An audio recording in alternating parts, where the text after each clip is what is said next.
Hello guys, India surpasses China to become world's most populous nation with 142.86 crore people UN data में बताया गया कि India ने China को पीछे छोड़ दिया है। दुनिया का सबसे आबादी वाला देश इंडिया बन चुका है। इसकी पॉपुलेशन है 142.86 करोड़। इंडिया ने सरपास कर दिया चाइना को। दुनिया का सबसे मोस्ट पॉपुलस नेशन बन गया है 142.86 करोड़ लोगों के साथ। यूएन डाटा में दिखाया गया, रिपोर्ट किया गया पीटीआई को, वेडनेसडे को। चाइना ने पॉपुलेशन है 142.57 crore according to UN world population dashboard.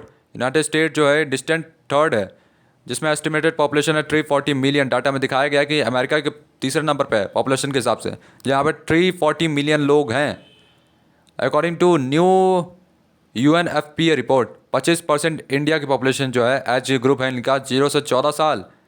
18% जो है 10 से 19 एज ग्रुप के बीच में है। 26% जो है 10 से 24 साल के बीच में है। और 68% जो है 15 से 64 ईयर्स एज ग्रुप है। और 7% जो है 65 से ऊपर है। एस्टिमेट्स जो हैं डिफर करते हैं एजेंसीज के द्वारा, सजेस्ट करते हैं कि इंडिया की पॉपुलेशन राइज करती रहेगी नियरली 30 सालों के लिए। आने वाले 30 सालों में इंडिया की पॉपुलेशन और बढ़ेगी।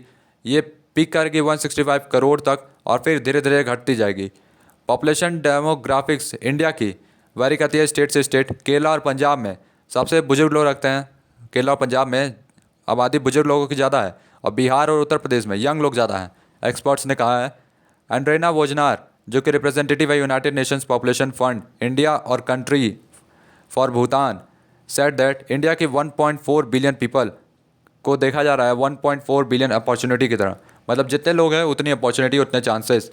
As the country with the largest youth cohort 254 million youth source हैं इनोवेशन के, नई चीज़ों के, नई सोच के, लास्टिंग सॉल्यूशन के।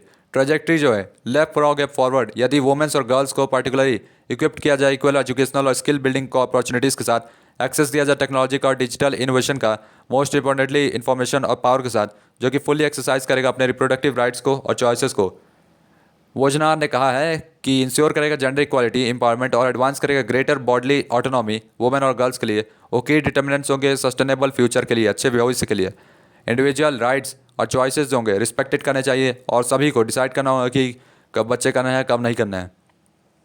वुमेन और girls should be at the centre of sexual and reproductive policies and programs. तो वुमेन्स और गर्ल्स को बीच में होना चाहिए, सेंटर में होना चाहिए सेक्सुअल और रिप्रोडक्टिव पॉलिसीज प्रोग्राम्स में। और जब राइट्स, चॉइसेस और इक्वल वैल्यूज होंगे सारे पीपल के ट्रूली रिस्पेक्टेड और हेल्ड किए जाएंगे, तब हम लोग अनलॉक करेंगे फ्यूचर ऑफ इनफाइनाइट पॉसिबिलिटी को, यूएन ऑफिशियल ने कहा है। ऑल दो इंडिया और चाइना अकाउंट करते हैं more than 1/3 estimated global population. एक तिहाई से ज़्यादा पॉपुलेशन इंडिया और चाइना में रहती है, 8.0545 बिलियन। पॉपुलेशन ग्रोथ जो है दोनों एशियन जाइंट्स में धीरे धीरे कम हो रही है, लेकिन चाइना में ज़्यादा कम हो रही है compare to India. Last year China की पॉपुलेशन कम हुई थी, फर्स्ट टाइम इन 6 डिकेड, 60 सालों में सबसे कम हुई। हिस्टोरिक टर्न था जो कि एक्सपेक्टेड था मार्क करने के लिए start of long period decline in citizen number with a profound implication for its economy and the world. India annual population growth जो है एवरेज है 1.2% सिंस 2011, कंपेयर किया गया 1.7% 10 ईयर्स प्रीवियसली, यानी 2011 से पहले, यानी 2001 में 1.7% ग्रोथ था, जो कि अब धीरे धीरे इंडिया का भी कम हुआ है, लगभग 4% का डिक्लाइन आया है according to the government data. तो गाइस तब तक good bye, tata bye bye.